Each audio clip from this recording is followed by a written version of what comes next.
манай их хүм үзэгчтэй за ярилцах цаг нэвтрүүлгээ эхлүүлж байна. Өнөөдрийн зочноор Налах дүүргийн үйлдвэрлэл ногоон хөгжлийн асуудал хариуцсан төсөл хөтөлбөрүүдийн удирдагч бөгөөд засаг даргын орлогч Тунгалаг оролцож байна. За үзэгчдийнхээ өмнөөс танд бас өдрийн мэндийг хүргье. За бас юуны төрөнд нийт үзэгчд за Налах дүүргийн ард иргэдтэй энэ өдрийн мэндийг хүргье. За ойр дажил их байна уу? За ажил байна. Тий ажил ер нь их л байна. Сайн сайхнаас заалцаач ямар одоо ажлууд байна? За ер нь бол одоо яг нөгөө дулааны улирал эхэлсэн. За манай Монгол бол өөрөө бас нөгөө дөрвөн улиралтай учраас даяалгаа хөрөнгө оруулалт бүтээн байгуулалтын ажлууд бол маш богино сар улиралт хийгддэг. Тийм учраас дөө 5 сараас хойш за 6 сараас хойш бол одоо дүүрэгт хуваарлагдсан хөрөнгө оруулалтын ажлууд эхлээд явж байна. За ингээ бороо улиралаас эхэлчээд байна. Намар өвөл хүүтрэхээс өмнө эдгээр хөрөнгө оруулалтын ажлуудыг дуусгахгүй бол бас хүүтэрсэн үед хийж болтгоо ийм одоо цаг уурын уур амьсгалтай одоо уралдаал хөрөнгө оруулалтынхаа ажлыг одоо явуулахад дүүргийн засаг даргын тамгын газар холбогдох байгууллага за ажилтнууд бол бүгд ингэж ажиллаж байна да. Таны хувьд яг одоо нэлээ өргөн цар хүрээтэй ажлуудыг салбаруудыг гэх юм уу том салбаруудыг бол хариуцж ажилладаг. За энэ жил бол 5 дахь жилдээ одоо яг энэ салбаруудаа хариуцж ажиллаж байгаа тий. Энэ жилийн хувьд дүүргийн онцлог одоо бүтээн байгуулалтуудын ажлууд ямар ажлууд хийгдэж байна? За ер нь дүүрэг бол одоо хөрөнгө оруулалтын ажлуудыг гол төлхөө одоо ард иргэдийн нийтийн одоо бас эрхшгийг хөндсөн ийм чиглэлээр бас хийхийг гол зорилго болгож байгаа. За дүүргийн хувьд бол цахилгаан хангамжийг нэмэгдүүлэх, за мөн одоо авто замын өргөтгөх, шинжлэх, засварлах ажлууд, за мөн одоо цэцэрлэг сургуулийн одоо дутуу баригдсан барилга ажлуудыг дуусгах, за мөн иргэдийн эрүүл аюулгүй орчинд амьдрах нөхцөлийг тав тухтай амьдрах энэ нөхцөлийг бүрдүүлэх зорилгоороос мөн одоо 2020-аас 24 оны нийгэм эдийн засгийн зорилт засаг даргын үйл ажиллагааны хөтөлбөрт бол үсгэсэлд налайх болох, эко налайх болох, агаарын бохирдлыг бууруулах хүрээнд үсгэсэлд налайх хөтөлбөрийн хүрээнд ногоон байгууламжийг нэмэгдүүлэх энэ ажил бол бас эрчимтэй явагдаж байгаа. За мөн одоо шороо одоо талбайг бол хатуу ухчлалцтай болгох, за эко хавтар тавих гэдэг одоо энэ өнгөрсөн жил хийгдсэн 4.4 км авцам дагуух энэ шороо одоо бас зурвсыг эко хавтар болох ажлыг манай цэцэрлэгжүүлэлтийн алба мөн одоо нийслэлийн төлөөлөгч дүүргийн засаг дарга алтны газар даргын одоо санаачлагаар нийслэлээс одоо тавьсан хөрөнгөний дагуу энэ ажил эхэлсэн явж байна. За цаашид энэ зам маань хоёр талаараа мөн одоо битүү ногоон байгууламжтай болох ийм зорилт байна. За дүүрэгт мөн агаарын бохирдлыг бууруулах нь бол иргэдийн эрүүл аюулгүй одоо орчинд амьдрах, ажиллах энэ нөхцөлийг бүрдүүлэхэд бол нийслэлд холбогдох байгууллагуудад удаа дараа бас Налах дүүргийг энэ агаарын бохирдлыг бууруулах бүсэд хамруулж өгөөч гэдэг хүсэлтийг тавьж ирснээ одоо улмаас энэ жил бол одоо шийдэгдэх шатандаа ороод явж байна. За хэрвээ тэгээ одоо энэ засгийн газраас шийдвэр гаргаад гарчих юм бол манай дүүрэг 8-9 сараас агаарын бохирдлыг бууруулах бүс буюу за тэгээд нөгөө сайжруулсан төлж төлөх ингээд нөгөө өвөл утаан дундаа бас байсан бол энэ маань шийдэгдэж иргэд маань бас эрүүл орчинд амьдрах ийм нөхцөл маань бүрдэх юм. За энэ одоо бэлтгэл ажил бол нэлээх маш их хийгдэж байгаа. Энэний бэлтгэл ажил бол за төр засгаас гадна иргэдийн оролцоо, иргэдээ шалтгааллах одоо зүйл бас маш их байгаа.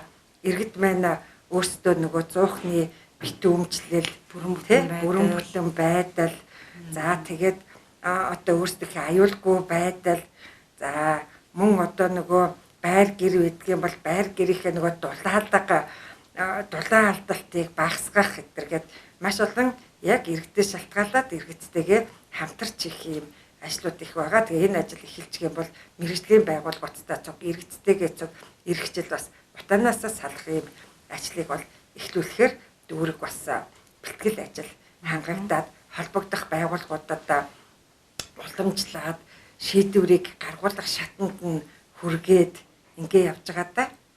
Гэх мэтчлэн ингээл одоо яриад өрдөөсөн ажил салбараас тойлоод явъя. За үйлдвэрлэлийн салбараас эхлэе гэж бодож байна л доо. Их том салбар, их олон хүний ажил амьдралтай холбоотой ажлын байрыг нэмэгдүүлэх. За яг энэ цар тахлын нөхцөл байдлаас уян холбоолоод бас нэлээд хүндрэл бэрхшээлүүд гарч байгаа хүн болгоо мэдж байгаа л да.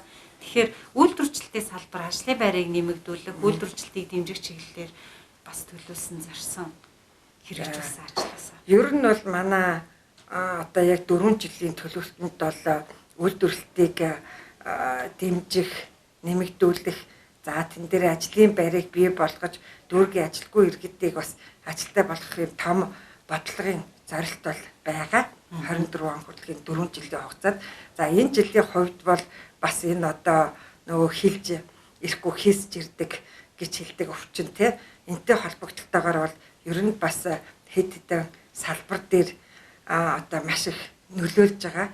Энэ одоо ковид те цар тахал нь бол маш их үйлдвэрлэл болоод аж ахуй нэгж эрхлэгч, хуваарь бизнес эрхлэгч нарт маань маш их нөлөөлж бас ажлын байр зогсох, ажлын байр нэмэгдэх гэхээсээ илүү одоо байгаа байраа ажлын байраа бас яаж хадгалж үлдэхөв тэ гэсэн ийм одоо олон асуудлууд гарч байгаа. Энтэй ч холбогдолтой төр засгаас бас аж ахуй нэгж үйлдвэрлэлүүдийг дэмжих арга хэмжээнүүдийг авч энэ засгийн газраас авж байгаа арга хэмжээнүүдээс манай одоо дүүрэг дээр үйлдвэрлэл явуулж байгаа энэ аж ахуй нэгжүүдэд бас зохих хэмжээний нөлөөллөө үзүүлж байгаа. За дүүргийн хувьд бол одоо анх ковид цар тахал одоо үсээ за мөн одоо хөл хорой тавигдсан энэ үед бол аль болох одоо жижиг бизнес эрхлэгч хуваарь хөдөлмөр эрхэлж ирсэн иргэдийгээ бас аль болох туслан дэмжлэгт хамруулах. За бүрэн одоо энэ яг төрлийн судалгааг бол наривчилж гаргах. За тэдэнд тэр иргэд дээр бол бас юм анхаарлыг хандуулах чиглэлээр бол үүрэг даалгавар өгөгдөж ингэж ажиллаж ирсэн. За тэгээ цаашид бол энэ өвчин байнгын ингээд одоо байхгүй тохиолдолд бол бид аль болох дүүрэг дээрээ үйлдвэрлэл эрхлэгч, за аж ахуй эрхлэгч нартайгаа бол одоо хэрэгжүүл өнгөрсөн 4 жилд налахт үйлдвэрлэл хамтаа хөгжиж гэдэг хөтөлбөр гаргаа явж байсан. За тэгвэл энэ жил мөн одоо энэ ажлынхаа энэ салбар руу хөтөлбөр боловсруулад ингээд цаашид бас дэмжиж ажиллах юм зорилготой байгаа. За ажлын байрыг нэмэгдүүлэх зорилгоор налахт дүүрэг бол 2019 онд санал засгийн газарт санал хөрвүүлж байж за мөн одоо тэр үедээс нийслэлийн иргэдэд төлөөлөгчтэй хурлын төлөөлөгч за дүүргийн удирдлагуудын одоо дараагийн саналуудын үр дүнд бол бас сайжруулсан түвшний үйлдвэрийг налахын бас нутаг дэвсгэр Төв аймаг хоёрын гэдэг асуусан юм нутаг дэвсгэр дээр бол байгуулагдсан. За энд бол бас энэ сая одоо энэ өнгөрсөн 2021 оноод бас налах дүүргээс ерөн 300 гаруй иргэдийг бол 260 иргэн бол яг үндсэн ажилтнаар за тэгээд мөн гэрээт ажилтнаар ингээд нийлээд 400-аад хүн бол бас ажилласан энэ ажлын байр бол бас гарсан гэсэн үгүй ээ. Цаашид бол өшөө ер нь налах дүүргийн гол зорилго бодолд аялал жуулчлалыг хөгжүүлэх. За өөрийн дүүргийн бас байгалийн үзэсгэлэнт газар за онцлог дээрээ түшиглээд аялал жуулчлалыг хөгжүүлэх. За мөн одоо баруун тал руугаа бол үйлдвэр технологийн парк, логистик төв гэх мэтчлэн одоо ийм том бол төлөвлөлттэй явж байгаа дүүрэг маань. Тэр том төслүүдийг асаа л да үйлдвэр технологийн парк, за тэр логистикийн төвийг налах дүүрэгт барьж агуулах. За энэ ажлуудын уртл болсон тэр дэдүүт зам харгуу тэр ажлууд ер нь ямар явцтай байна? За ер нь бас манай налахын иргэд энэ үйлдвэр технологийн парк руу бас зарим нь бол явж байсан байх гэж бодож байна. Тэгэхээр аливаа юмыг хийхэд бол хамгийн түрүүнд нөгөө дэд бүтцээ тий бий болгосон байж тэр мэн цаашаа бас үр дүнтэй явах учраас үйлдвэр технологийн паркт одоо аж ахуй нэгжүүдийг байршуулах за тэдний үйлдвэрлэлийг тогтвортой явуулахын тулд бол хамгийн түрүүнд цахилгаан эрчим хүч за тэгээд нөгөө зам гэсэн юм дэд бүтцүүдийг бол хамгийн түрүүнд бий болгосон байх ёстой гэдэг үдээс өнгөрсөн жилд бол үйлдвэр технологийн парк хүртэл одоо хатуу хүчилттэй за тэг хүнд даацыг машин явах ийм одоо иж бүрэн зам маань хажуудаа явган хүнийхээ замтаа ингээд тавигдсан байгаа. Одоо тэнд бол логистик төв юм уу үйлдвэр технологийн парк дээр ирээд үйлдвэрлэл эрхэлж байгаа газрууд бол бараа материалаа одоо ингээд чөлөөтэй авч явах юм бүрэн одоо хинжээний үйлдвэр замтай байгаа. За үйлдвэр технологийн парк дээр бол одоогийн байдлаар бол ер нь 3-4 одоо барилгын материалын за төмөрийн гэх мэтчлэн ингээд нэг 3-4 үйлдвэр бол одоо бага хэмжээгээр үйлдвэрлэл явуулж байна. За цаашид болж ерөө үйлдвэрлэл явуулахаар бол хүсэлтэд өгсөн 30 гаруй аж ахуй нэгж байдаг. За бэлтгэл ажлаа хангаж байгаа бол яг 14 аж ахуй нэгж байна гэж байгаа. За эд маань яагаад эхлэхгүй байсан бэ гэхээр нөгөө цахилгааны хангамж. Цахилгаан хүчтэй нь хүрэхгүй учраас нөгөө үйлдвэрийн том тоног төхөөрөмжүүд нь ажиллах боломжгүй гэдэг ийм шалтгаантайгаар түр ингээ байгаад байсан бол одоо сая 19 20 онд одоо цахилгааны дэд бүтцийн асуудлыг бол шийдвэрлээд одоо тэр төслийн ажил бол бас дуусах шатанда явж байгаа. Инхээр тэнд одоо энэ цахилгааны эрчим хүчний одоо төсөл хэрэгжээд дуусгаар тэнд үйлдвэрүүд бол бас цахилгаанаа бүрэн хэмжээгээр авах ийм боломжтой болоод ирэхээр үйлдвэрлэлүүд үйл ажиллагаагаа явуулаад эхэлнэ гэсэн үг. Тэгэхээр одоо бол яагаад хүмүүс одоо энэ чинь 2015 6 онд л одоо үйлдвэр технологийн парк гэж эхэлсэн. Тэгээ одоо ч тэнд ингээд нэг юу юм алгаал гэж бас зарим нь ярьдаг боддог тий. Тэгэх юм бол зам дэд бүтц байхгүй за эрчим хүчний цахилгаан хангамжгүй болохоор үйлдвэрлэлийн тоног төхөөрөмжүүд нь ажиллах боломжгүй байсан бол одоо ингээд дэд бүтцийн ажлууд бол энэ жилийн байдлаар ингээд шийдэгдээд дуусж байна. Тэгээд цаашид бол үйлдвэрлэлүүд маань яг одоо байршаад ажиллахад одоо бэлэн болж байгаа гэсэн үг. За өшөө бас шийдвэрлэх асуудлууд байгаа. Гэхдээ манай үйлдвэр технологийн паркын удирдлагууд бас одоо ирж байгаа засгийн газрын гишүүн за нийслэлтэй бол хандаад тэр асуудлуудыг бас шийдвэрлэх дутуу байгаа ажлуудыг бол бас санал болгоод явж байна. Тэгээ үе шаттайгаар бол ажлууд хийгдэж байна гэсэн үг.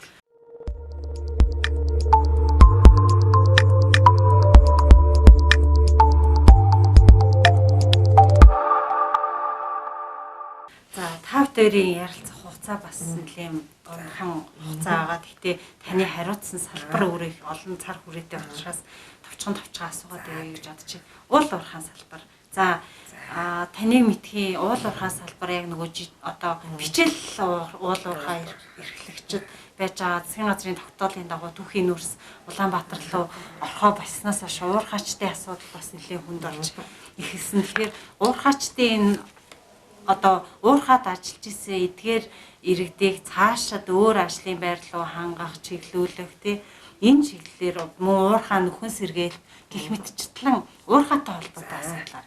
За бас нөгөө сая өөрөө чи хэлдгэр миний нөгөө өөрөө хариуцсан салбар бас маш юм олон нөгөө чиглэлийн салбар учраас тэгээд нөгөө хүрээ нь бас том учраас нөгөө ярих юм маань бас их за тэгээд ингээд товчхон ярихаар бас ойлгомжгүй бас мэдхгүй байд. Гэхдээ уурхай одоо чиглэлээр бол манай налах дүрхэн бүгдээрээ л мэдж байгаа. Бичил уурхай буюу за хууль бос гар аргаар нүүрс олборлох гэл ингээ олон жил ийм аргаар явж ирсэн. За ер нь бол 2017 оноос бол за одоо хууль бос гар аргаар нүүрс олборлж ирсэн иргэдийгээ бид нар зохион байгуулалтанд хамгийн түрүүнд оруулсан. Энэ нь бол зохион байгуулалтанд оруулдаг нь нэгт нөгөө хууль бус уурхай ажилуулж байгаа иргэдийнхээ бас эрүүл мэнд аюулгүй байдал тий. За бас мөн хууль эрх зүйн хүрээнд ажилтнууд тэднийг ямар нэгэн эрсдлээс хамгаалах юм зорилгоор бол одоо нөхөрлөл байгуулж хуулийн зохион байгуулалтанд оруулсан байгаа. За оруулаад ингээд сая бол 2 3 жил одоо ажиллаж явлаа. За тэгээд ер нь одоо засгийн газраас нөгөө түүхийн нүүрсээ төлөхгүй агаарын бохирдлыг бууруулах ийм одоо шийдвэр гарсантай холбогдуулаад нүүрснийхээ маань нөгөө олборлолт те бас за ингээд юу яах хомигдсан. За тэгээд ганцхан тэрнээс гадна нөгөө ер нь бол одоо манай налах дүүргийн энэ уурхайн этлбэр газар нь өөрөө гар аргаар ингээ олборлоод за ер нь 2017 18 19 оноос хойш бол гар аргаар олборлох тэр одоо уулын ажлын нөхцөл нь хүндэрч ирсэн учраас гар аргаар олборлох ямар ч боломжгүй болж ирээд уурхаа өөрөө ер нь ингээд хумигдаад ирсэн ийм 2 шалтгаантай байгаа. Тэгээ одоо 21 оноос бол бүр ингээд налах дүүрэг түүхийн нөөсөө төлөвлөсөн. За тэгэхээр энэ одоо уурхаа одоо ажиллах боломжгүй болоод хумигдаад ирж байгаа энэ шалтгаанаас үүдээд олон одоо уурхаачид маань бас ажилгүй болно гэдэг үүднээс 18 оноос эхлэн налах дүүрэг бол бас тусгай хөтөлбөр хэрэгжүүлж ажилласан. За энэ ямар хөтөлбөр хэрэгжүүлсэн гэхвээ яг нөгөө уурхаад ингээ ажиллаж байгаа тэр залуучуудыг мэрэгчлээ болгох, за мөн ажлын байраар хангах, за ажлын байраар хангахын тулд манай дүүрэгт ямар одоо ажлын байр бий болж иж энэ хүмүүс ажилтаа болох вэ гэсэн ийм одоо бодлогуудыг судалгааг хийж ажилласны үр дүнд бид нар бас бүх нөгөө уурхаачтайхаа судалгааг аваад уурхаачтаасаа бүгдээр ингээс нөгөө анкет аваад мэрэгжил боловсрал гэнгээ бүх төрлийн юм анамнез аваад за тэгээ мэрэгжлийн сургалт үйлдвэрлэлийн төвтэйгөө хөдөлмөр халамж үйлчлэгээний хилцтэйгээ хамтарч ажилласан юм аа. За тэгээ энэ дээр бол бас яг нөгөө мэрэгжилгүй иргэдээ яг мэрэгчлээ болгоод за тэгээд цаашд ажлын байрлал үедэр зуучлахад эхний ээлжинд бол жоохон хүндрэлтэй байсан. Яагаад гэвэл нөгөө уурхаачт маань жилийн бас нэг тодорхой үйлрэлт зөвхөн нөгөө уурхадаа орж арай өндөр нөгөө цалин аваад ингээд сурцсан байсан хүмүүс маань бас яг нэг сарын нөгөө тогтмол цалинтай ажил санал болгоход бол бас тэрэндээ ингээд дасаж юу яаж өгдөг юм бэ лээ. Тэгээ ер нь бол сайжруулсан түвшний үйлдвэрийг бол гол нь эндээс одоо уурхаагаас ажилгүй болж байгаа энэ иргэдээ ишигээ шууд ажлын байр руу шилжүүлэх зорилготой бас энэ маань санал яваад тэгээд ингээд сайжруулсан түвшний үйлдвэр маань дэмжигдэж бас шийдэгдсэн байгаамаа. Тэгээ мэрэгжил олгох сургалтыг бас хөдөлмөр халамж үйлчилгээний хилцэс мэсүүтэйгээ хамтарч хамгийн ихний ээлжинд мэрэгжил олгох дээр анхаарал бас хандуулж ирсэн байгаа. Тэгээ ер нь бол өөртөө бас хүсэлтээ өгөөд би одоо энэ уурхаа одоо ингэж олон жил тий уурхаа ажиллаж ирсэн. Би энэ одоо өөрийнхөө энэ хөдөлмөрийг өөр хөдөлмөрөөр шилжүүлмээр байна. Мал аж ахуй эрхэлдэг ч юм уу, газар тариалан эрхэлдэг ч юм уу, ийм хүсэлт гаргаж ирж исэн бас цөөн тооны хүмүүс байгаа. За тэр цөөн тооны хүмүүст бол бас тэрэнд нь зориулаад нөгөө хөдөө аж ахуй эрхлэх зорилттой газар олгох ч юм уу тий гэх мэтчлэн ийм багсаагаар их олноор бичсэн бас хүсэлтэд тавьсан тохиолдолд бол аль болох асуудлуудыг дүүрэг бас шийдээд ингээд явж ирсэн байна. Уурхаа нөхөн сэргээлтийн асуудал. Уурхаа нөхөн сэргээлтийн асуудлаар бол ер нь хамгийн ихэнд бол одоо 2017 онд уурхаа нөхөн сэргээлтийг хийхээс илүү бид одоо энэ уурхаа хэлбэр газар дээр хичнээн одоо хэмжээний газар эвдэрсэн байдгээ те хичнээн хэмжээний газар одоо нөхөн сэргээлт хийгээгүй юм одоо байгалийн энэ нөхөн сэргээлт хийх хохирол одоо амссан байгаа бэ гэдгийг бас тооцоолох юм юу гэсэн судалгаа болоод тооцоолыг хийгээд орон нутгийн хөгжлийн сангийн хөрөнгөөс энэ ажлыг бас хийсэн байгаа. За тэгээд энэ ажлыг хийснийхээ үндсэн дээр бид бол мөн одоо байгаль орчны яам нийслэлийн байгаль орчны газарт одоо жил бүр хүсэл тавьж бас уламжилж энэ хүнд байгаа нөхцөл байдлаа танилцуулж байсны үр дүнд 19 онд 20 онд за 18 онд гэд ингээд нийслэлийн байгаль орчны газраас жил бүр бол 50 га газарт нөхөс сэргээлт хийж ирсэн. За энэ жил ч гэсэн мөн одоо бас манай одоо уурхай хэлбэр газар дээр 25 га газрын нөхөс сэргээлт хийхээр нийслэлийн байгаль орчны газар дээр бас тендер зарлагдаад байж байгаа. За одоо ер нь уурхай маань нөгөө нарлагын айлуудын доогуур нь орчихсон айлын байшин цуурцсан, эвдэрсэн, шүн унтаж чадахгүй байна гэл ингээд маш их гомдол бол иргэдээс ирдэг байсан. Тэгвэл одоо бид нар нөгөө төмөр замын доогоор орцоо тэр нарлагын айлуудын доогоор ороод байна гэдэг гомдол дээр бол хамгийн түрүүнд одоо уул уурхай яам за нийслэл иргэдээ хурал гэдэг энэ олон байгууллагууд ирж бүр 3-4 удаа бас ажиллаж ирсэн. Тэр одоо эндээс холбогдох ажилтнууд маань за гишүүд за нийслэлийн төлөөлөгч дүүргийн удирдлагууд маань тэр бүх одоо яам холбогдох хүмүүсийг авчирж энд бас нөгөө ажилуулсны үр дамд бол энэ уурхайн эвдрэлтэй газрууд дээр нөхөс сэргээлтүүд хийгдэх за энэ ажлын байрыг бий болгох итэр гэдэг тэр сэтгэлийг бол тэр удирдлагуудад бүр газар дээр нь авчирж ажилуулж байгаад одоо бас үрдэм үтсээ. Тэгэхээр одоо бол энэ жилийн байдлаар одоо Налах дүүргийн уурхай хэлбэр газар дээр бидний хийсэн нөгөө ажлын зураг тооцоолдоор бол 360 га газар эвдрэлтэй гэж гарсан бол за 3 жилийн хугацаанд бол одоо 200-аад га газрыг бол нөхөс сэргээлт техникийн болоод биологийн нөхөс сэргээлтийг хийлгэсэн. За одоо манай иргэд ч гэсэн ингээд төмөр замын чиглэлдээ нөгөө нарлагын ингээд цаашаа ингээд харахад бол үнэхээр тэр нөхөс сэргээлт хийсэн газар бол одоо бас байгалийнхаа яг онгон төрхлөө ороод за тэгээд нөгөө байгалийн за мөн одоо зохиомол нөгөө тарьсан биологийн нөхөс сэргээлт маань бас үр дүнгээ өгсөн ингээ харагдаж байгаа тийм. Цаашд бол ер нь энэ 2021-с 24 оны за мөн засаг даргын үйл ажиллагааны хөтөлбөр нийгэм эдийн засгийн зорилтын дээр бол уурхай энэ хэлбэр газар одоо ингээ ухагдсан доош ирсэн учраас том болоо барилга байшин барьж болохгүй ч гэсэн бусад газар тариалын юм уу ямарваа нэг эдийн засгийн эргэлтэнд оруулж болох төр боломжит төслүүдийг бол дэмжиж ажилтнаа гэд ингээд орцсон байж байгаа. За баярлалаа. За дараагийн сэдв аялал жуулчлалын сэдв та түрүү ярьсан Налах дүүрэг бол ер нь цаашдаа эдийн зорилго бол аялал жуулчлалаараа одоо бас хөгжнөө. Аялал жуулчлалын гол бүс нутаг яалтчгүй гарах тэрэлж чиглэл рүү байдгаа зорчигч. Одоо л ихэд яг энэ ковидын цаг үеийг л ихэд Улаанбаатар хотоос нэлээх хамрагчид одоо ирж гин тий. Тэгэхээр аялал жуулчлалын чиглэлийн энэ бодлогыг сонирхвол яг яаж хөгжүүлэх юм? За аялал жуулчлалын чиглэлээр бол ер нь одоо манай Налах тэрэлж бол одоо нөгөө олон жилийн өмнөөс иргэдийн өрдөөсөө ирж одоо амарч зугаалдаг. За тэгээ алжаалаа тайлдаг, салхинд гардаг. Ийм л одоо хүмүүс хүссэн хүсээгүй өөрсдөө гадны болоод дотоодын тий гадаадын болоод дотоодын одоо аялал жуулчд бол ирж байгалыг одоо сайхныг бол харж ингэж аялж явж ирсэн юм байна. Тэгэхээр цаашид бид нар энэ боломжоо дүүрэг бол бас ашиглах хэрэгтэй гэдэг ийм үднээс аялал жуулчлалыг хөгжүүлэх бүс болгоё. За энэ дээр аялал жуулчлалыг хөгжүүлэхийн тулд одоо бид гадааддын олон нөгөө туршлагыг тий бас энэ хөгжүүлж байгаа. Яаж одоо хөгжүүлж байгаа тэндээсээ яаж эдийн засгийн манайх нөгөө уул уурхаагаас эдийн засгаа бүрдүүлдэг ийм дүүрэг байсан. Ер нь одоо тий урд нь. За тэгвэл уул уурхай маань ингээд дүүргийнхээ эдийн засгийг одоо бүрдүүлэх юм боломжгүй болсон учраас бид нар одоо аялал жуулчлалаас дүүргийнхээ эдийн засаг татварыг одоо бүрдүүлэх энийгээ бас гол цөм болгох ийм зорилго байгаа. За тэгэхээр энд одоо үйл ажиллагаа явуулж байгаа аялал жуулчлалын аж ахуй нэгжүүдийг бас дэмжиж ажиллах шинэ одоо бас нэг хэрэгцээтэй тийм төсөл хөтөлбөрүүдийг бол дэмжих.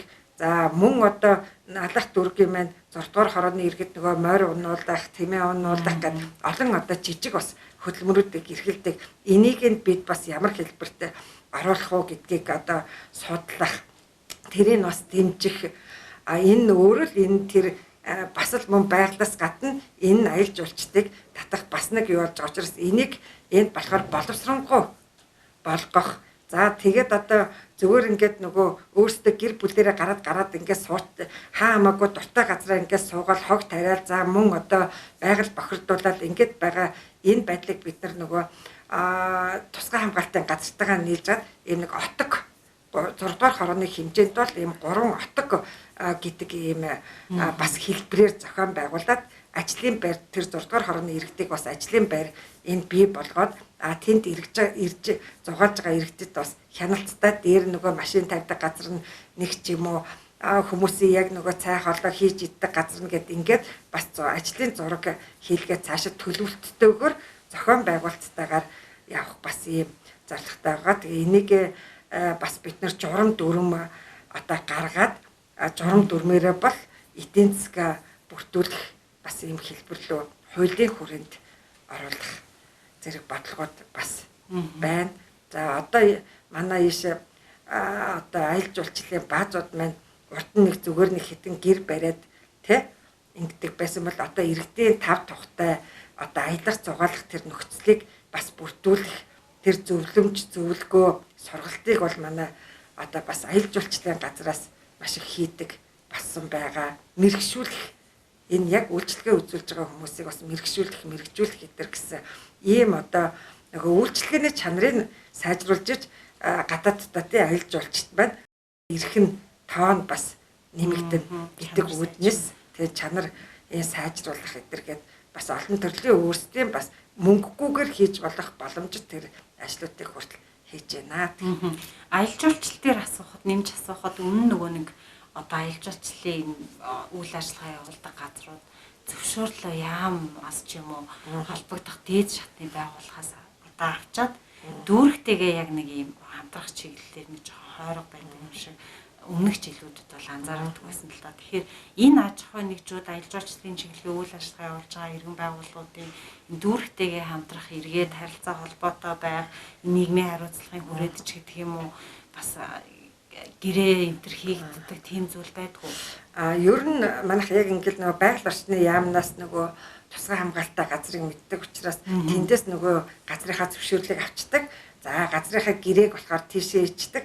Ингээл дүүрэгт өрдөөсөө нөгөө дүүргээс ямар ч одоо зөвшөөрөл энэ аялал жуулчлалын газруудад байдгүй учраас дүүргийг яг өөрөө чинь саяны хэлснээр нэг тийм үл тоосон байдал бол байдаг байсан. За энийг бас бид нэгд орон нутгийн засаг захиргаа нутаг дэвсгэрийн нэгжийн тухай хууль гэж байна. Манай нутаг дэвсгэр дээр үйл ажиллагаа явуулж байгаа хэм бүхэн одоо хуулинд захирагдаж те бас орон нутгийн эрх мэдэлд за орон нутгийн бас тэр заасан эрх үүргийн хүрээнд хамрагдах ёстой гэдэг энэ хууль дүрмийнхээ зарчмыг баримтлаад бид одоо энд байгаа үйл ажиллагаа явуулж байгаа аж ахуйн нэгжүүдэд нийгмийн хариуцлагын гэрээ гэж хийдэг болсон.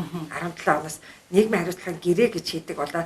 За сая 19 онд бол одоо жишээ нь байгаль орчныг газрын гурван гэрээгээд хийдэг. За тэн дээр нөгөө байгаль орчныг хамгаалах, байгалийн нөгөө онгон төрхийг хадгалах, за нөхөн сэргээлт хийх зорилгоор бас нөгөө аж ахуйн нэгжүүдээс нөгөө төлбөр авах гэдэг ийм журам нь энийгээ ердөөсөө ганцхан байгаль орчны яамал аваад идэг. Манай дүүрэг болохоор ч нөгөө хогийн цэвэрлээл, за тэгээд цагтаа очоод эмнэлэг нь очиж үйлчлээл бүх үйлчлэгийг үзүүлж байгаа хэрнээ ямар ч одоо төлбөр өмнө манай дүүрэгт ордгоо байсан бол энийг бас нөгөө газрын гурван гэрээн дээр одоо санал явуулж өөрчлөлт оруулаад за тэр байгаль орчныг хамгаалахт жилд одоо зориулдаг тэр төлөвлөлтөнд суусан мөнгөний 60% дүүрэгт за 40% тусгай хамгаалтын газарт авдаг болгож бас гэрээг өөрчлүүлсэн. Энэ жилээс тэр бас хэрэгжээд ингээ явж байгаа. Тэгэхээр бид нар одоо нөгөө айл өрхөөс хураасаа хогныхоо мөнгөөр ингээл бүхэл юмыг цэвэрлэл одоо мөнгө нь хүрэхгүй байна гэд ингээ явдаг байсан бол бас одоо тэндээс хогных нь мөнгө ч гэсэнтэй тэр байгаль нийтийн эзэмшлийн газрыг цэвэрлэх, тогтжуулах гэдэг ингээд бас ийм одоо хөрөнгөтэй бас болж байна гэсэн. Ингээ олон асуудлуудыг бас нөгөө сайжруулах гэж за засах гэж за мөн одоо өөрчлөлтийг хийх гэж ингэж ясны үр дүнд бол бас үр дүн бас гарч яваа. Дүүргийн бас яг энэ харилцаа хамаарал тий хамтын ажиллагаа нэмэгдэнэ гэдэг бас нэлийн том давуу тал гэж харж байна.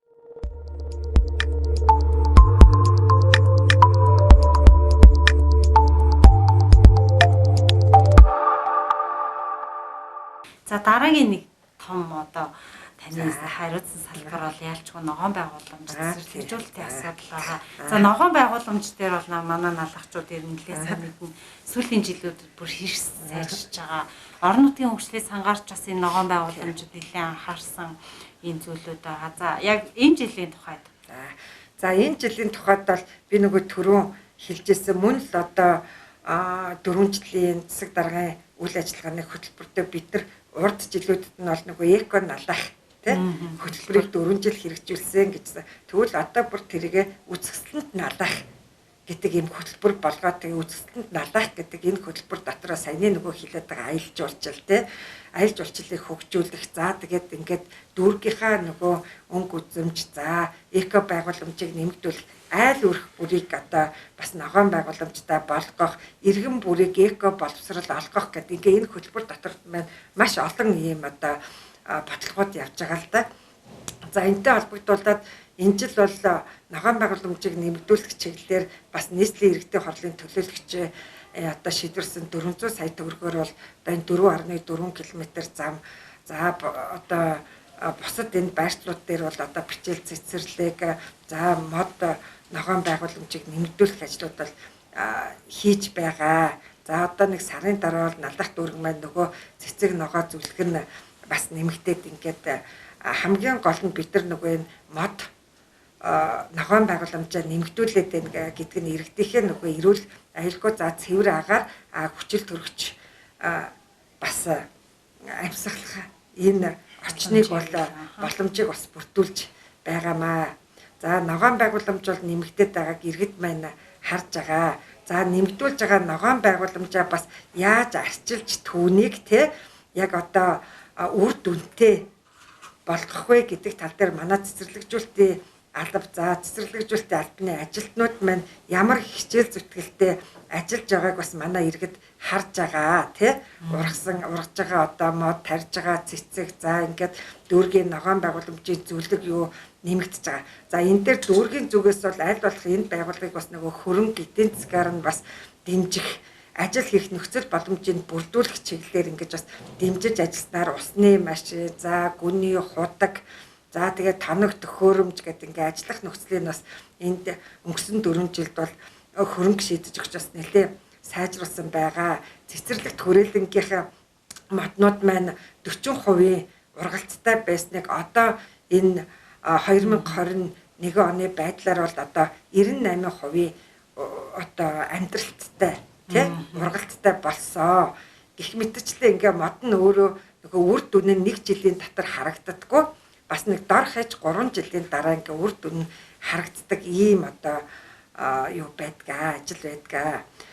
За мөн одоо цэцэрлэгжүүлэлтийн албатайгаа хамтраад дүүргээс бол баримталж байгаа бодлого бол ер нь одоо иргэдтэйгээ хамтраад айл өрөх бүр ногоон байгууламжаа нэмэгдүүлж өрөх бүр мод тарьсан байх ёстой гэж ер нь олон жилийн өмнөөс өрөх бүр нөгөө нэг янд нь 5 мод гэдэг энэ аян маань нэх үр дүнтэй болж өгдөггүй байдгүй байсан бол одоо иргэн бүр хашаанда мод тарья гэдэг хүсэлтэй болсон байна манай иргэд. Хашаанда мод жимсний болоод одоо гоёлын за тэгээд одоо шилмүсч гэх юм уу мотыг бол айл бүхэн ер нь тарих хандлагатай болж байна. Энийг бид нар маш сайн идэвхжүүлж сэтэлжүүлж өгөх энэ бодлогоор тийм зорилготой байгаа. Цаашид иргэд маань одоо за төр нь өөрөө нийтийн эзэмшлийн талбайнуудаа тий ногоон байгууламж цэцэглүүлэлтийг хийгээд иргэд нь хашаага хүм бүр өрх бүр ногоон байгууламжтай болгоцсон байхад бол налах дүүрэг маань нөгөө эко налах гэдэг дүүрэг маань болох юм аа. Тэгэхээр энэ дээр ганцхан одоо нэг талаасаа биш хоёр талаасаа иргэн төр гэсэн хоёр талаасаа хамтарч бид нар оролцож иж налах дүүргийн эко ногоо болгоно. Тэгээ би бас иргэдээ одоо энэ бас ярилцлаганд орсон энэ завшааныг ашиглаад айл өрх бүр нөгөө нэг яндан 5 мод гэд аяныг бол бас амжилттай өрнүүлэхэд та бүхний маань оролцоо маш чухал юм шүү. Тэгээ налах дүүргийгээ бас үзэсгэлэнт налах болоход хүн бүхний хүчин зүтгэл хэрэгтэй байна гэд бүгдээрээ сайхан ногоон хот болёо гэж уриалмаар байна. Тэгээ одоо ер нь даяарчлаараа дэлхийн нийтээрээ нөгөө эко ногоон хот эко ногоон дэлхий болёо гэдэг бүр ийм юу зорилт байгаа шүү дээ. Дэлхийн хэмжээний зорилт байгаа учраас энийг бас бид нар бусад аймаг сум дүүргүүдээс төрүүлээд манай налах дүүрэг бас ийм эко ногоон дүүрэг болохын төлөө бүгдээрээ хамтран зүтгэцгээе л гэж иргэдтэй бас уриалмаар байна. За сайхан уриалга байна. Энэ уриалгыг бас телевизийн үзэж байгаа бидний ярилцлагыг сонсож байгаа хүн бүр дэмжээсэй гэж хүсэж байна. За дараагийн асуулт та тавчхан хариулаарай. дараагийн асуулт нь энэ хог хаягдлын менежмент чиглэлээр бас асуумаар байна. Одоо тэгээ алийн болгоно л одоо аливаа хогоо авъя, хогоо төвөй гэдэг зүйлийг ярих үү. Тэгэхээр би танаас юу асуух чинь гэхээр дараагийн шат руу буюу дараагийн дэвшрэл рүү энэ англин ялгах, боловсруулах ч гэдэг юм уу тий. Энэ чиглэл рүү зам хог хаягдлын менежментийг хэрэгжүүлэхэд одоо энэ шинэ инновац за эсвэл техник технологийн дэвшрэл шийдэл эдгээрийг яаж ашиглаж хэрэгжүүлж зорилт төлөвлөгөө юу вэ? Дүүргийн хэмжээнд бол одоо нэг хог боловсруулах үйлдвэрийг л хамгийн түрүүнд одоо оруулж ирэх юм бол шаардлага тулгараад байгаа. Одоо саяны нөгөө англин ялгадаг энийг хийхэд бол бид нар эхлээ тэр ангилсан хогийг чинь бас нөгөө боловсруулах үйлдвэрэнд байж ч бид нар тэр бүтээгдэхүүн нэг авах. Тийм учраас одоо яг тэр хог боловсруулах үйлдвэр үнэхээр одоо байгуулах төсөл одоо тийм шилдэг төсөл байгаад яг одоо хэрэгжүүлэх эдийн засаг нь байгаа тийм одоо ирж байгаа иргэд аж ахуй нэгжид бол бид нар одоо газрын асуудлыг шийдэх ч юм уу тийм билэр дүүрэг бол бас төлхөө одоо анхаарна гэдэг ийм зорилтыг бол дэмжиж ажилдана гэж тавьсан байгаа. За тэгээ ер нь аж ахуй нэгжийн тэр хог боловсруулах үйлдвэрээс гадна бид нар өөрсдөө яг одоо тогтцол үйлчилгээний компани ч гэсэн тийм энэ дээр нөгөө хог авдаг газар дээрээ бас хог боловсруулах тендэн жижиг ийм үйлдвэр бий болгоод тэгээд хогоо нөгөө англиа ялгаад иргэдээсээ хогоо англиа ялгаад авдаг. За тэгээд түүх маань өөрөө тэндээ бас англиа ялгасан тэр бүтээгдэхүүнийг үйлдвэрлэдэг ийм хэлбэрлөө бас оруулъя гэж санал санаачлаг гаргаад явж байгаа. Хөөцөлдөж जैन бүх юм нөгөө мөнгөн дээр байдаг болохоор бас тэр болгоод тийм том хэмжээний эдийн засаг нь бас яг одоохондоо алга цаашдаа зорилго бол тэр. Зорилго бол ерөнхийдөө хог боловсруулах үйлдвэрийг байгуулах эрхтэйгээ бүгдээр ингээд одоо хогоо англин ялгадаг болох тэр сургалтыг заах. За бид нар бол багаар бас үзээд байгаа л да өнгөрсөн жил бол 6 дугаар хорон дээр бас олон улсын төсөл хэрэгжүүлсэн байгаа хогоо нөгөө англиа ялгаж авдаг. За тэгээ айл өрх бүртэн нөгөө нэг англиа ялгадаг ууц савыг өгөөд ингээ хогийн англиа ялгуулах за сургалтыг хийх нэг ингээ бүтэн жилийн ийм төсөл хөтөлбөрийг 6 дугаар хорон дээр хэрэгжүүлсэн. За бид одоо төв дээрээ гэхээр нөгөө бүх байгууллага аж ахуй нэгжүүдээс эхлэе тий. Байгууллага аж ахуй нэгжүүд одоо ер нь байгууллага аж ахуй нэгж дэлгүүр тий.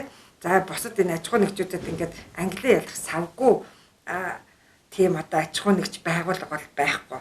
За тэгвэл одоо англиа ялгах тэр 3 саваа ингээ яг байршуулсан бол одоо яг дараагийн удаад бол тэнд сурч байгаа хүүхдүүд, тэнд ажиллаж байгаа хүмүүс, за байгууллага ажилтнууд яг л тэр савнтай англиа ялгаад хийдэг тэр хэвшилтлийг л бий болгох шаардлагатай байгаа аахгүй тий.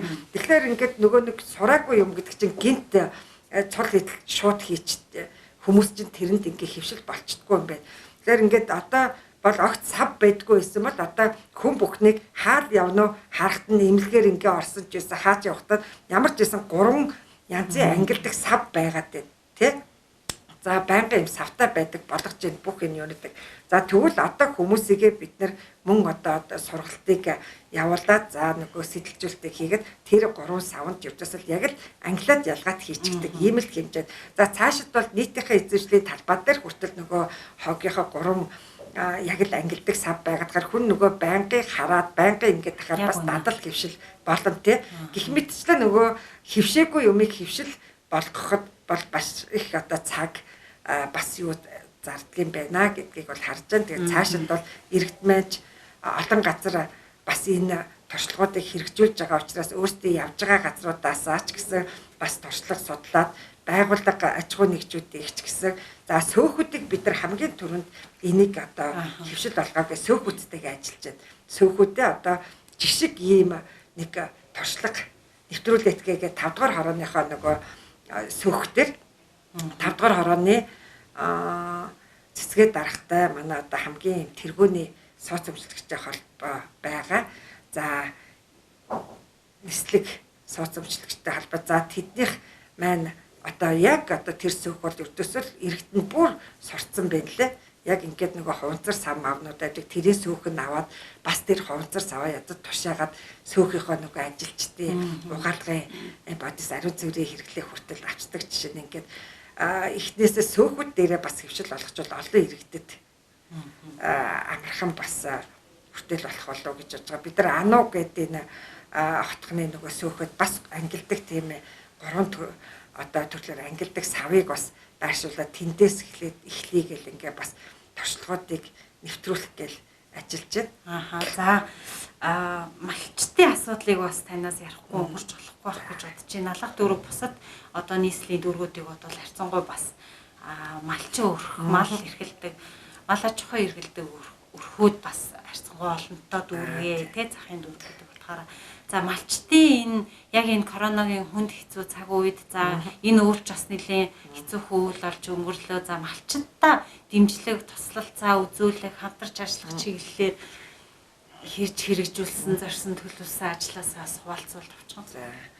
За малчттайгаа одоо ерөнхийдөө малын тоо болгоо дүүргийн мал эмнэлэг гэдэг нэг 4 мал эмнэлэг байгаа. За бид нар бас нөгөө энэ мал эмнэлгүүдтэйгээ гэрээ байгуулж ажилладаг. За дүүрэг ягаад мал эмнэлэгтэйгээ гэрээ байгуулж ажилладаг юм бэ гэхээр нөгөө малчтынхаа тий малыг эрүүл байлгах. За тэр малын нөгөө бас дүүрэг засгийн газраас хэрэгжүүлж байгаа бодлогыг тэр малчтад хүргэхийн тулд бол бас дүүргийнхаа мал эмнэлгүүдтэйгээ гэрээ байгуулад ингээд бас засаг даргын нөөцөөсөө тэднэртэйг тэнд одоо малчтад маань үйлчилсэний юу гэж бас ингээд төсөв мөнгө шийдээ. За мөн одоо урдсан сэргийлэх болоод гоцгалдуур төвчнөөс урдсан сэргийлэх тарилгуудыг хийхэд дүүрэг мөн одоо иргэдийнхээ одоо малыг тариулах, эрүүл байлгахын үүднээс бас мөн одоо тэрний зардлыг бол дүүрэг бас төлөөд явдаг ийм зарчимтай байгаа. За өвөл бол нөгөө хүнд нөхцөлд бол бас энэ жил бол нэг баг хаан гэхдээ яг хэмжээнэ бас тариа нөгөө будаа за тэгээд өвөс олох ажлыг бол нөөцтэй бас хөрвүүлж аваад ингээ нөөцөөсөө бас зохион байгуулах ажлыг хийсэн. Ер нь цаашид бол бид нар малчтаа бас өвлийнхөө нөгөө бэлтгэлийг хангалттай сайн хийж авах талаар намар нь бол одоо хороодын засаг дарга хороодын ажлын албагаа бол одоо зөвлөн туслах үйлчлэгээ зөвлөгөөг бол маш сайн өгчөө бэлтгэлийг хангуулж гэдэг ийм бодлогын хүрээнд бас явдаг. Тэгээд салбар болгоны ажил болгон дээр тулгамдсан асуудлууд их байдаг. Манай малчид бол одоо нөгөө налдах дүүрэг маань газар нутгийн хэмжээ маш бага. За тэгсэн хэрнээ одоо нөгөө бэлчээрийн нутаг дэвсгэр гэх юм байдгүй нөгөө аялал жуулчил уурхаа тэгэл ингээд суурчлын бүсгээл очдоор малчид маань нөгөө бэлчээр маш их хомсдолтой байдаг гэл ингээд малчтаас манд гардаг гомдол бол ер нь байнгын бэлчээрийн одоо гомдол гарч байна. За энэтэй холбогдуулаад бид нар бас нөгөө хилийн засгийн маргааны асуудлыг бас ярьж аль болох хилээ одоо тэлэх ийм асуудлуудыг бас дээд чатанд нь хургуулсан. Одоо засгийн газрын хэмжээнд явж байгаа. Тэгээд улсын их хурл орох хэмжээнд хүрчихсэн явж байгаа манайх налах дүүргийн маань хилийн асуудал. Гэх мэтлээ ингээд малчид руугаа бол одоо бас л ерөнхийдөө засгийн газар дээрээс одоо мал аж ахуйг хөгжүүлэх чиглэлээр бас премьерийн аж ахуйг бол ер нь манайх төлөхөө бас налах дүүргийн бодлого шүү ер нь.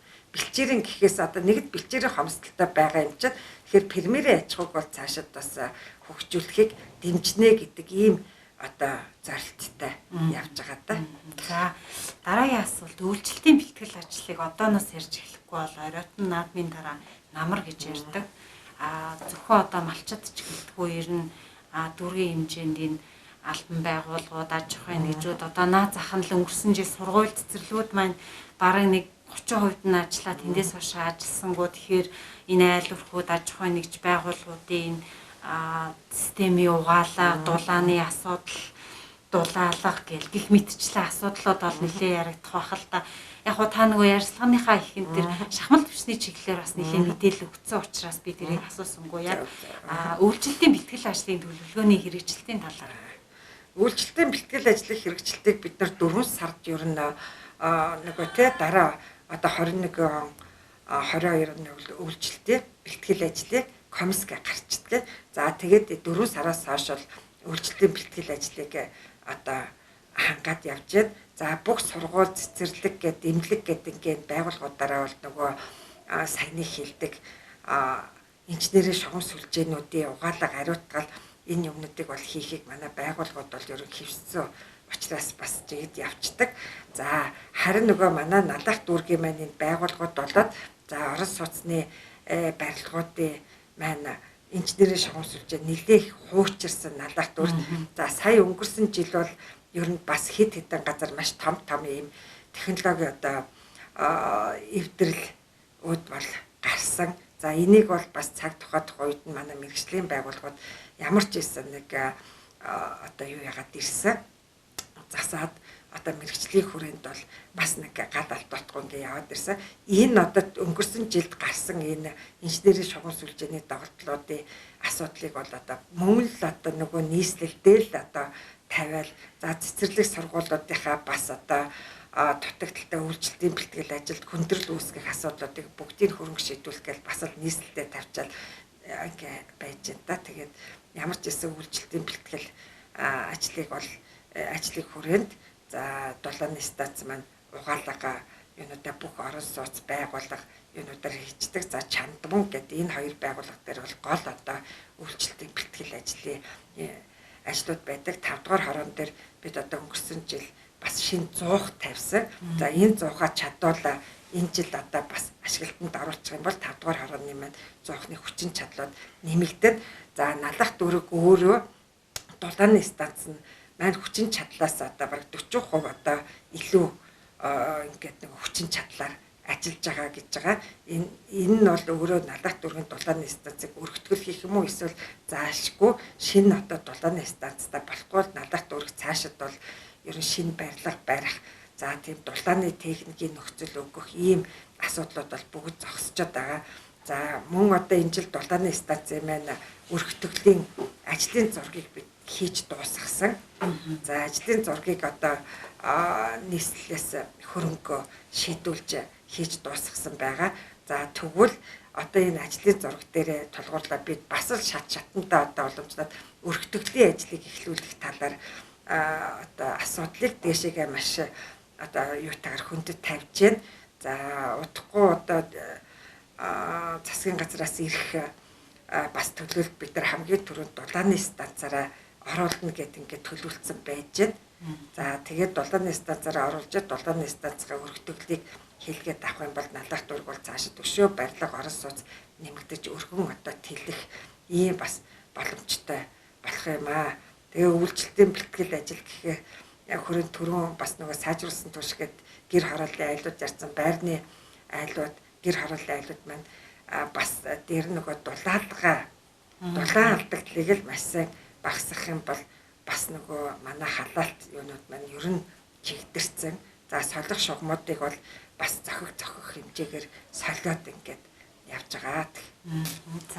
За баярлалаа хэрхэн үзэгчдээ. Өнөөдрийн ярилцах цаг нэвтрүүлгийн зочноор налах дүүргийн засаг даргын урлагч Тунгалаг бас урагдаж оролцож байна. Та бүхэн ярилцах нөгөө сэдвийн агуулга үнэхээр өргөн хүрээтэй байна. Тэгээд асуугаагүй үлдсэн таны бас ярихыг хүссэн иргэддээ хандаад бас уриалга хэлэх зүйл байвал хэлж олно. За тэгээд ерөнхийдөө бол засгийн газраас ч гэсэн тэр нийслэлээс ч гэсэн тэр одоо манай дүүрэг ч гэсэн тэр иргэдийн оролцоотой одоо хөгжлийн жилээ гэдэг ийм одоо урайтай жил байгаа учраас би бас иргэдийн оролцоотойгоор налах дүүрхээ хөгжлийн төлөө бүгд урагшаа гэж хэлмээр байна. Тэгээ иргэдийн оролцоотой жил гэсэнтэй холбогдуулж ер нь манай налах дүүрэгт иргэдийн оролцоотойгоор бид нар бас хөрөнгө оруулалт байхгүйгээс суухгүй олон ажлуудыг бас хийж болдгийм байна гэдэг жишгийг харуулсан. Өнгөрсөн 4 жилд ч харуулсан. Энэ 4 жилд ч гэсэн бид нар налах дүүрэг өөрөө нөгөө нэг тэлээд маш их суурьтлын бүс тэлж байгаа. Гэтэл нөгөө дэд бүтц маань шийдэгдэхгүй болохоор маш олон айлууд цахилгаангүй гэдэг гомдлууд их гардаг. Тэгэхэд л өнгөрсөн жил бид нар тэрэлж дээр ихэр 300 айлыг яг иргэдийнх нь оролцоотойгоор цахилгааны асуудлыг шийдэх. За одоо ингээл 5 дугаар хорон дээр гэхтэл мөн одоо иргэдийнх нь оролцоотойгоор одоо цахилгаан хангамжийг асуудлыг шийдэх. За иргэдийн оролцоотойгоор сууц өмчтэй холбоотойгоор олон асуудлыг бол шийдэж чадж байгаа. Тэгэхээр иргэд та бид бид одоо хамтын хүчээр байж нэгдэж чадах юм бол олон асуудлыг бас шийдэж болдгийм байна гэдгийг харж байгаа учраас бүгд цаашдаа налахчууд за бүгдээрээ налах дүүргийнхаа хөгжлийн төлөө хамтдаа л гэдэг уриалгыг хэлье да. Тэгээд бас төрийн ажлыг дэмжиж иргэд бас оролцоотойгоор олон одоо ажлуудыг хийж за дүүргийнхээ өнгө үзэмж за өөрсдийнхөө оршин сууж байгаа одоо газар хашааныхаа өнгө үзэмжийг байнга одоо сэргээж за эко налах дүүрэг болоход бол маш их одоо үүрэг гүйцэтгэж идэг иргэдтэй бас баярлаа. Сүүлийн үед бол нөгөө айл өрхүүдийн та нар барьж байгаа хашаа эдэр бол үнэхээр одоо өөр болсон билж штэ. Хүмүүс бас хашаантаа үнэхээр тавтаа тухтаа амьдрах тэр нөхцөлийг бас бүрдүүлдэг болчихжээ. Манай иргэд маш одоо тасаг сайхан цэвэрхэн тэгээ ногоон байгууламжтай ийм хашаанд бас суудаг болсон байна. Энийг бусад одоо иргэдтэй бас туршлага болгоод за тэгээ бүх иргэн ийм одоо сайхан тав тухтай орчноо бүрдүүлсэг эко одоо өрх эко налах дүүрэг болохын төлөө би бас та бүхнийг уриалж байна. За баярлалаа. За хэрхэн үзэгчтэй ярилцах цаг нэвтрүүлгээрээ дүүргийн засаг дүүргийн удирдлагуу за засаг даргын тавгын газрын хилт залгуудын дарга нарыг яг урьж оролцуулж холбогдох чиглэлүүдийн мэдээллүүдийг нь цуурлаар бас хүргэж танилцуулж байгаа. За тэгээд өнөөдөр бидний урилгыг хүлээж авч хүрэлцэж ирж энэ өргөн салбарынхаа одоо мэдээллээс товчхон энэ богино хугацаанд бас товчхон мэдээллийг хүргэж ярилцсан танд баярлалаа. Ажлын амжилтыг хүсье. За үзэгчтэй ярилцах цаг нэвтрүүлэг маань өндөрлөж байна. Дараагийн дугаараар эргүүлцгээе.